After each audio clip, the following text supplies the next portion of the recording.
I'm in Seoul, South Korea. This country has more robots than anywhere else on Earth. You can find them in restaurants serving food, in coffee shops making coffee, or on sidewalks delivering food. I'm in a random street in Seoul. You see this coffee shop behind me? There are no humans inside. There's only one robot making coffee 24 hours a day. I've never seen anything like this, so I'm gonna try it.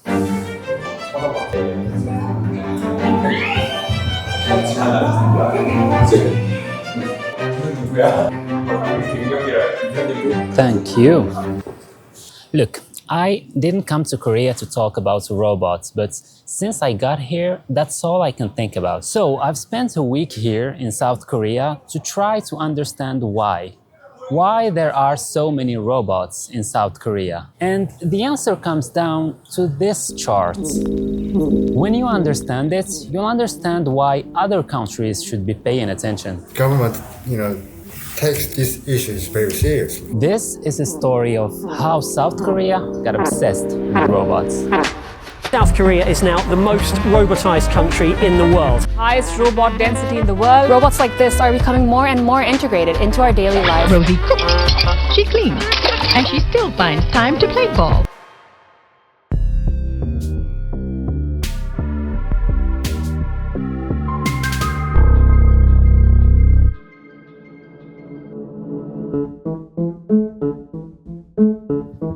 To understand the robots, you need to understand this river behind me. It's called the Han River. It flows through the heart of Seoul. What happened here was so dramatic, economists had to give it a name: the Han River Miracle. But before any of this is how it began. Korea spent decades under Japanese occupation. Then came a devastating war between North and South. And when fighting stopped in 1953, the Korean peninsula was split in half. South Korea was one of the poorest places on earth, poorer than Yemen, poorer than Ethiopia. 80% of their factories gone, half of railways destroyed. For almost 20 years, Koreans were just trying to survive on aid from the US. Until this guy took power. He changed the entire economic model. Stop taking aid, start selling to the world. So he went to a group of family-owned businesses and offered them a deal. We'll subsidize loans, give you tax breaks, and even protect you from foreign competition. In exchange, you have to hit massive export targets. One of those companies was Samsung. Before electronics were even a thing, Samsung was using those loans to build textile mills. Since then, every decade the government shifted their focus. The 60s, textile. The 70s, steel and ships. The 80s, electronics and semiconductors. Samsung threw everything into the chip race. And they won. They passed Japan and they passed the US. Now remember, we're building towards why this country has more robots than anywhere else on Earth.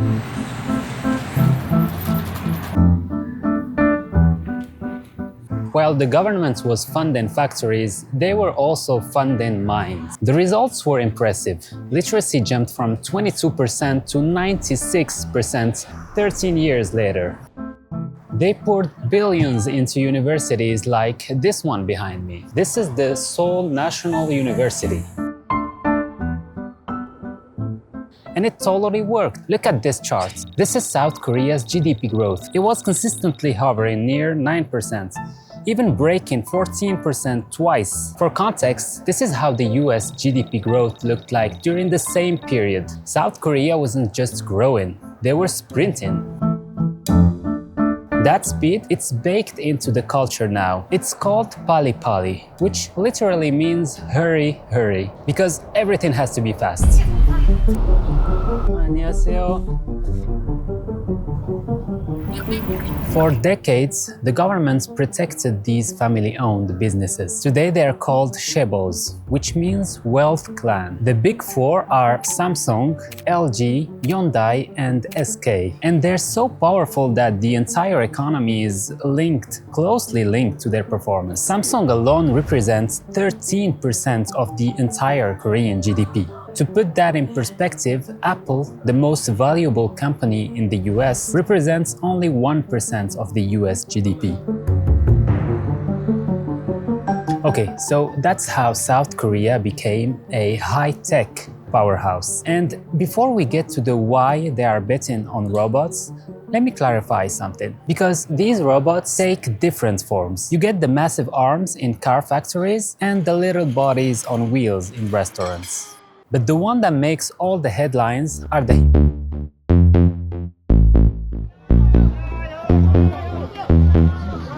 These are built for the uncontrolled world, our homes, our streets. Their form factor makes perfect sense because our world was built for humans. If it has 2 legs and 2 arms, it can navigate our world.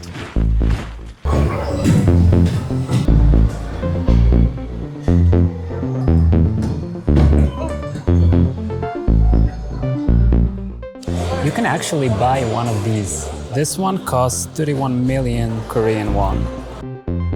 With the AI hype, tech companies are finally confident they have the brains to put in these bodies. While everyone is focused on the software, some massive players are quietly buying up the physical hardware. Take Hyundai, one of the massive chaebols. They literally bought Boston Dynamics, the company making the most advanced robots on Earth. It seems like South Korea is going all in on the robotics industry, which brings us to our burning question: why? A big part of the answer comes down to this chart. This is the population of South Korea. Do you see what's happening right at the end?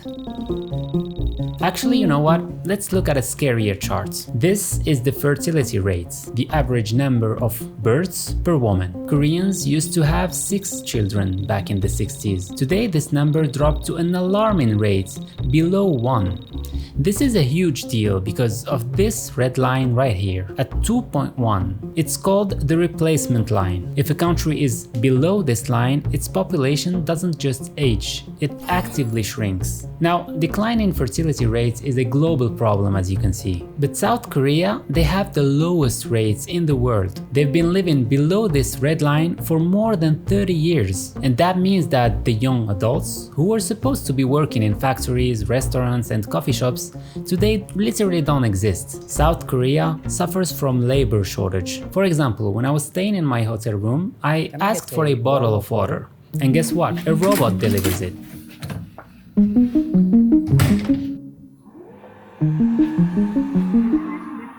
Wow.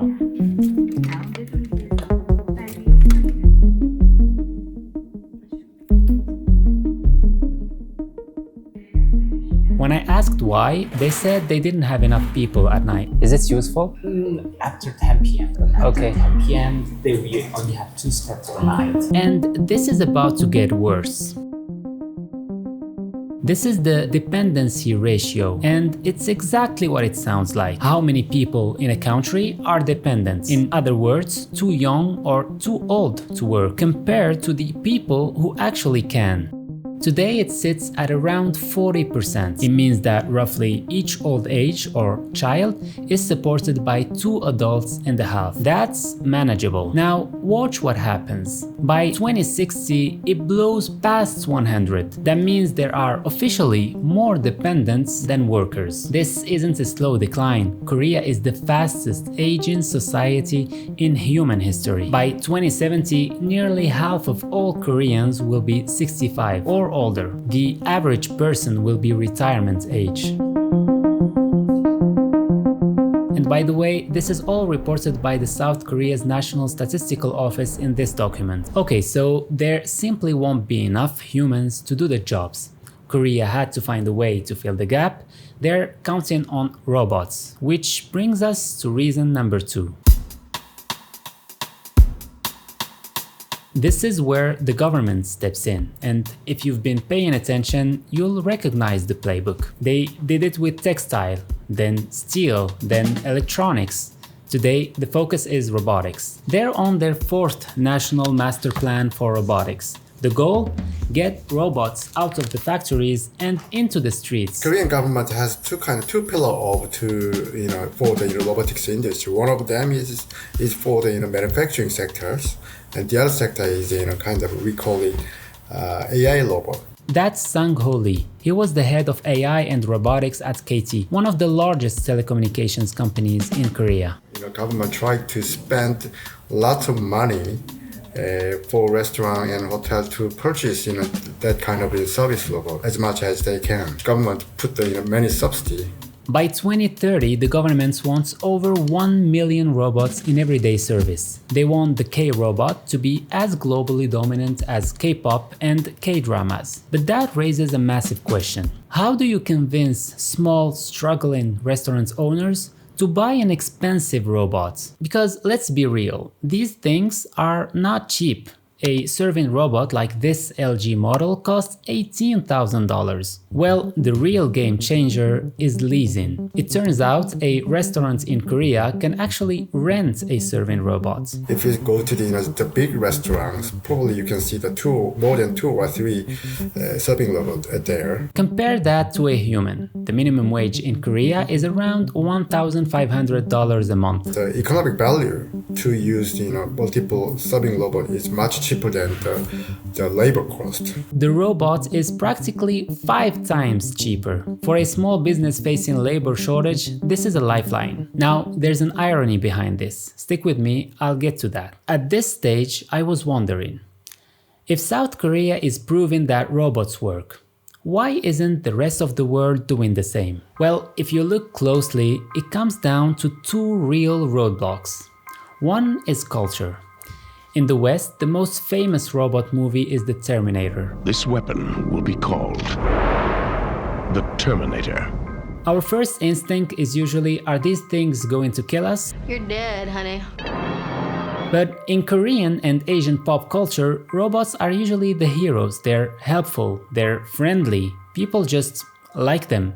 There's also a practical reason. In the US, waiters work for tips, so replacing them doesn't save the restaurant owners much. In Korea, there is no tip-in, so every waiter is a full salary the owner can replace with a $400 robot. The other roadblock is regulation. South Korean laws are favorable for robots. In fact, they recently passed a law that changed the legal status of robots. Robots are now considered pedestrians, which means they can freely roam the sidewalks. That kind of policy is constrained within some areas. Now try doing that in Europe. Europe has some of the strictest privacy laws on the planet. Having an autonomous robot roaming the streets with multiple cameras, constantly recording people without their consent, it's a regulatory nightmare. It's not totally impossible, but the compliance constraints are so high that they suffocate the industry. Now, when you look at this from the outside, you would think South Korea is way ahead in the game. And I thought so as well. Why is South Korea ahead of other countries in robotics? Or do you think so? Because before I got there, I watched a lot of videos of robot cafes, robot pizza shops, robot ice cream, but when I actually showed up, a lot of these places were actually closed, or the robots were gone. And that made me wonder, is this actually working or is it just hype?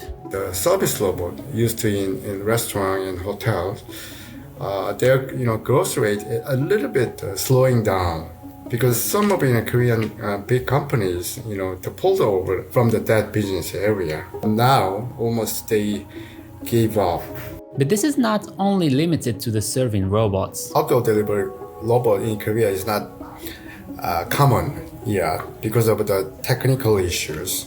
I tried to use Dili when I was there. The app wasn't in English, you needed to be a resident to have an account, and you can only order at a specific time, so I just gave up. That's the part nobody shows you in social media. But there's a bigger problem. Those humanoids we see, are not even ready. We call it home robot. It's the final destination of humanoids.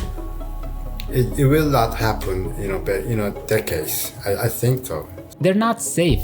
There are a lot of safety issues. So if we imagine the serving robot suddenly stops, and then the hot part the fall into the very young children's. And there are privacy issues that need to be addressed. If manufacturer wants to see each home, They can access to the Okay, so what?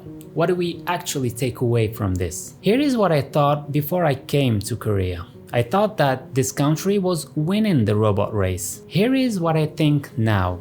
They're not winning. They're just first in line to use them. Korea didn't choose robot. They ran out of workers and they had to fill the gap. And this isn't just a Korea story.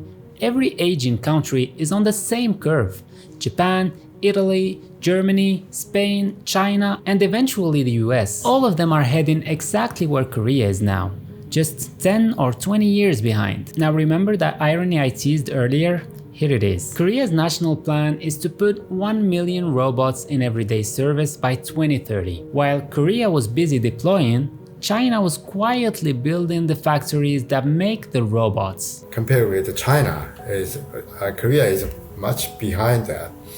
I think because of the supply chain issue and so on. Remember those serving robots we saw? 70% of them are made in China. The reason is simple economics. A Chinese-made robot is 3 times cheaper than a Korean-made one. The Korean big companies like Hyundai Motor and LG Electronics and Samsung Electronics try to produce parts internally. But anyhow, it will take some time. So Korea's master plan, in practice, is largely a Chinese exports contract.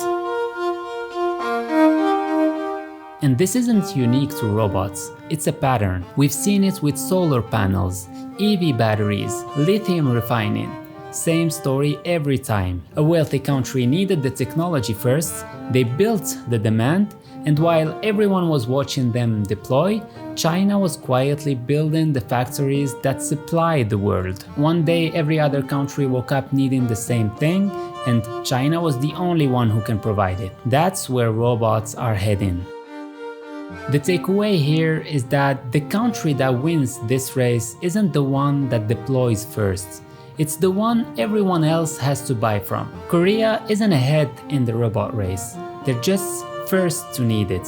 Everyone else gets to watch what happens and buy from whoever wins.